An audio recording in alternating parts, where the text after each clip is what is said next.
You know, when people first get started in our business, they're so excited. Maybe right now you're in that excited mode.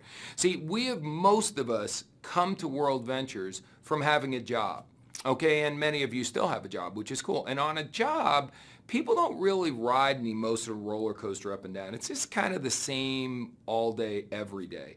You really don't have the luxury of riding an emotional roller coaster, because if you were getting really excited about something that was going to happen at work and it didn't work out and you got depressed and you didn't show up for the next 3 days, you'd get yelled at and/or fired. See, the best thing about being self-employed, there's many good things, but the best thing is you can do whatever you want, whenever you want. The worst thing about being self-employed is you can do whatever you want, whenever you want. So now you're your own boss, and you have to understand your up and down mood swings that many people go through in our business. See, if you've never been an entrepreneur before, many people 9 to 5, when they're done with their 9 to 5, they leave it on their desk. They don't care.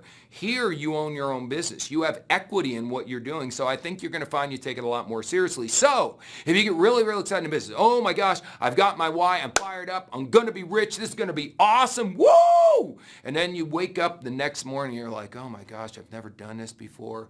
What if it doesn't work? What if the main guy I call because I think he's going to do this because he's in another big deal, what if he decides not to do it? What if I tell my wife I'm going to do this and then all of a sudden it doesn't work and she thinks I'm a failure?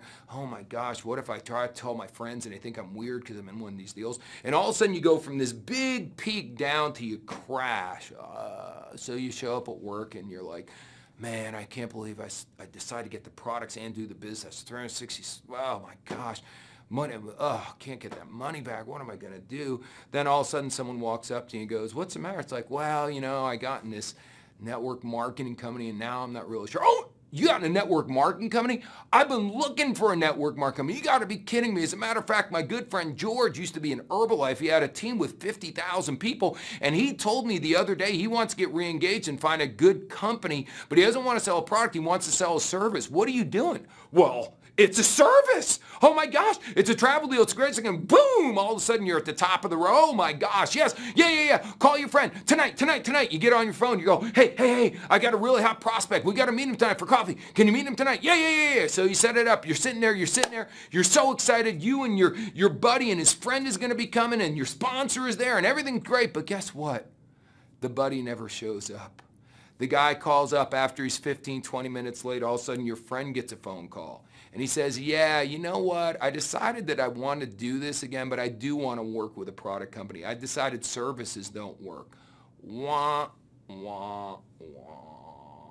Now all of a sudden you're at the bottom of the roller coaster again. You know what's hilarious? You still got your friend there. You still got one guy, even though he hasn't had an illustrious past in network marketing, he's right in front of your face. He could turn out to be another Matt Morris or another Jefferson Santos or another Kerry Schneider. But you know what? You're so frustrated about the big fish that isn't going to come. So many people, their emotions get them to not even take a good shot at the guy who's sitting right in front of your face.